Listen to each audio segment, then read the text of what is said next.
Hey everyone! As you know from my last video, I was diagnosed with breast cancer about a month ago. In this video, I'm going to talk about my first appointment with my surgeon. First off, this appointment was actually the first thing that happened after my initial diagnosis, just 11 days after. It was held at the cancer clinic, and even though I was so nervous and scared, the clinic was not scary at all. I know the emotional toll it can take as you first walk through those doors. It's a moment that can make this whole cancer thing seem even more real. But trust me, my fellow warriors, imagination is far worse than reality. I was greeted by kindness and compassion and led to where I needed to go. It took about 10 minutes after arrival, and I found myself sitting in my surgeon's office with my boyfriend and with a lovely nurse named Helen. Now, this whole appointment took about 45 minutes, and for me, my memory isn't the greatest and the best of days. So I highly recommend take as many notes as possible. And don't worry if you need to ask for some time to write something down or if you need any clarification. This appointment is for you. This is your health, and you are allowed to be in that driver's seat.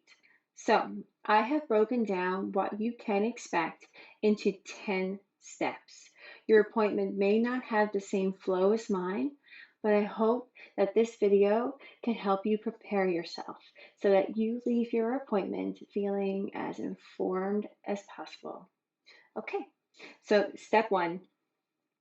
My surgeon asked me what I knew about my diagnosis.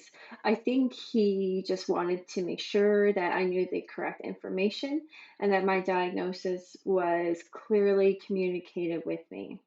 It also gives your doctor an opportunity to help you fill in any gaps of info that you may be missing. Step two, my surgeon wanted to know if any of my family members have or had experienced ovarian or breast cancer. So I recommend that before your appointment, reach out to your family and get as much information as you can about this so that you can have a clear and complete answer. Step three. Next, he asked me if I had any allergies or any other health issues, such as diabetes, high blood pressure, asthma, if I smoke or drink, that sort of thing.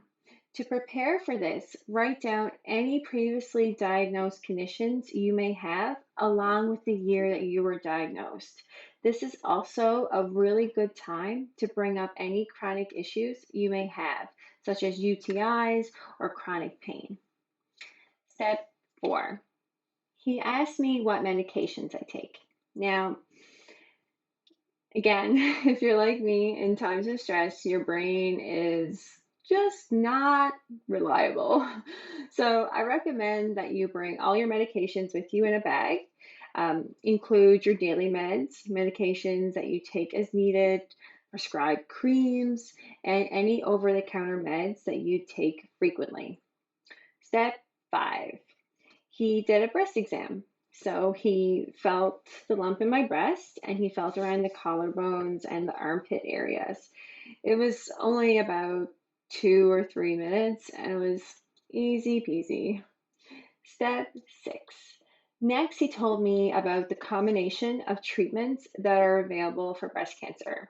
So, your first course of action depends on if you are ER, PR, HER2 positive or negative. So, this information comes from your initial biopsy. And I actually didn't learn about the hormone results until the end of my appointment, which was when my surgeon actually received them from the lab. So, the treatments he listed are as follows. First, surgery. Second, chemo and or radiation. And third, he mentioned hormone therapy. So, since I'm ER/PR positive and HER2 negative, surgery is my first line of defense.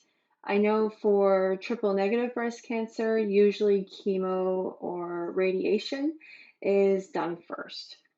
So, step 7, this is when he outlined my options for surgery. First was a partial mastectomy. So, this is where they just remove the lump. It's also called breast conserving surgery. Second was a mastectomy, where they would remove the entire breast. Now, oddly, he didn't mention a double mastectomy, but this was something I knew I wanted as soon as my family doctor told me about my diagnosis. You see, my fellow warriors, when you are faced with this type of crisis, your survival instincts somehow switch on, or in some way, you are just better connected to your gut instinct. For me, this decision was actually easy. I just knew it was the right thing to do. My surgeon did say that it was unusual, and most women would rather a single mastectomy followed by genetic testing, and then use that information as a determining factor for whether or not they would want to remove the other breast. To me, I felt like, well, I already have breast cancer in my left here, so genetic testing wasn't going to change my decision at all.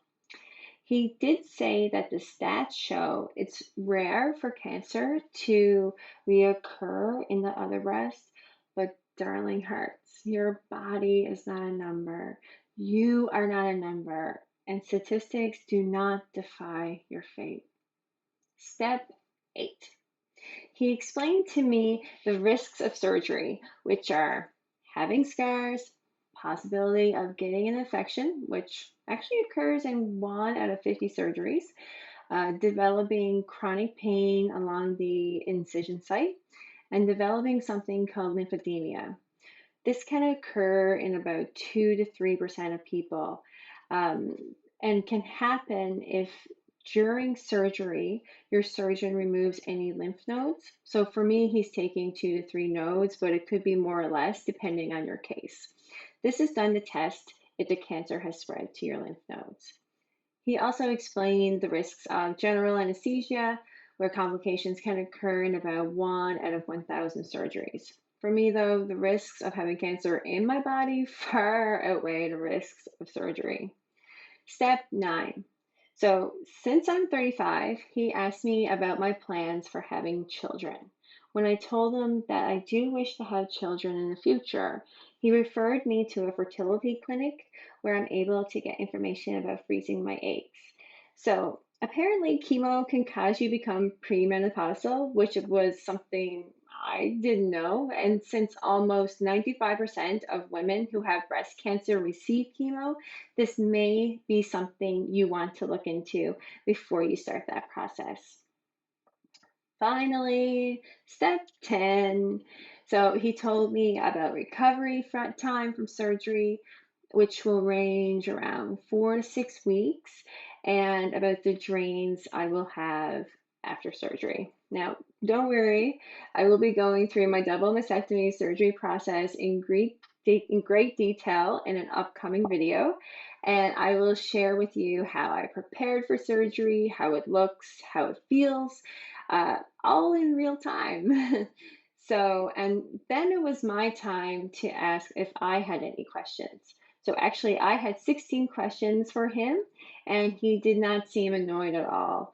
Um, but honestly, even if he did seem annoyed, it wouldn't have mattered to me anyways. Again, this is your time to take care of yourself and do for you what you need. So I really hope this video helped, and I wish you luck on this next adventure. Right now, I'm actually heading to the hospital to get a radioactive injection. This will be for my surgery, which will be happening tomorrow. And of course, there will be a video all about that too. So, big love to you all out there. You are not alone, and together we got this. See you again soon. Bye.